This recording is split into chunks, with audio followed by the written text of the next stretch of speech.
Hi, this is Maggie Sisson. This is my analysis project 2. I selected Debussy's Christmas Carol for Homeless Children. I chose this piece for a couple of different reasons. The first being, I love Debussy. I grew up playing Debussy, but this is nothing like the Debussy that I grew up playing.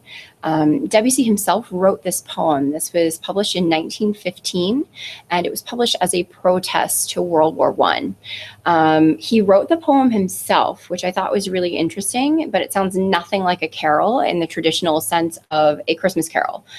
So I'm just going to quickly take you through a couple rhythmic stylistic features that I noticed and some melodic stylistic features. The first being that Debussy is using the piano to drive this rhythm forward. And if we notice, it's kind of the same repetitive eighth note pattern in the piano. So we hear this. And then over top of that, we have the vocal line. The other thing that's really interesting about this is that the piano part is written in 12/8. The chant or the vocal line is written in 4/4. Normally not a big deal, but if you're playing the piano part, you are dividing in groups of 3, and the vocalist is thinking in pairs of 2. So I thought that was really interesting because it kind of gives this frantic feel to this piece as you're going through. This is challenging for both of the performers to put this together at the last minute, especially if you've only practiced with one or the two, okay? The piano part continues with this rhythmic pattern entirely through the piece. If you notice that this kind of stays the same.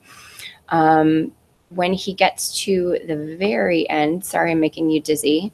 When he gets to the very end here, this is the climax of the piece right here, and it's on the words, punish them all. This is also the only time that he uses a triplet in the vocal line, and then he goes to unison running eighths in the piano line, and then moves to octaves. Anytime he's saying anything super important, he's going to throw those octaves into the left hand.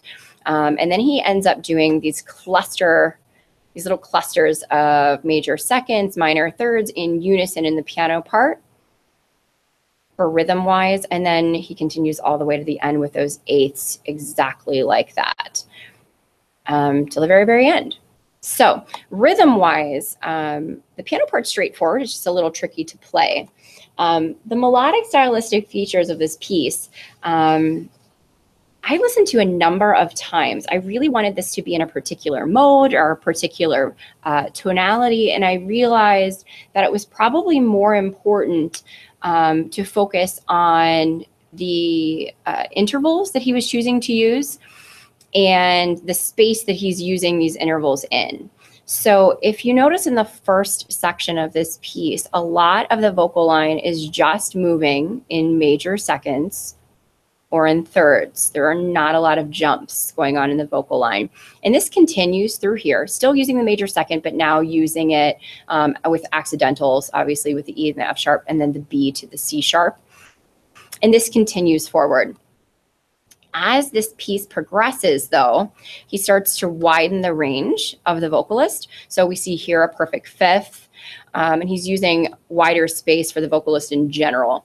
The piano player opens up to these open fifths, which is kind of a menacing feel when we get there. If you can hear me play this when we do.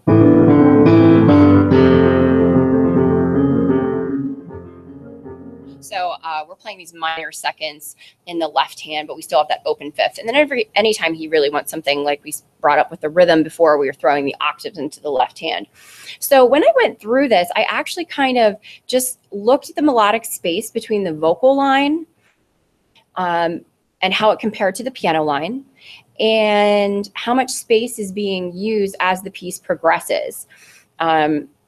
This affects the range of the vocalist. This also ends up affecting the dynamic level. I noticed that as he's using more tonal space, as he's using a wider range of intervals, that's the point in the piece of music that now we're forte or now we're fortissimo.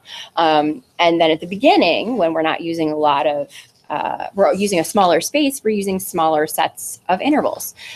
So I don't necessarily know if this is the only way to think about this piece of music. I'm sure that you could put it into multiple tonalities and multiple modes, but I just kind of like what he did with the space that was being used and how he lined it up with the lyric, since he wrote the music himself. The only other part of this piece of music that I really thought was interesting is there is one line, I'm sorry, you're getting dizzy. Here we go, right here, at the Menemoso, where this changes, this melody in the vocal line.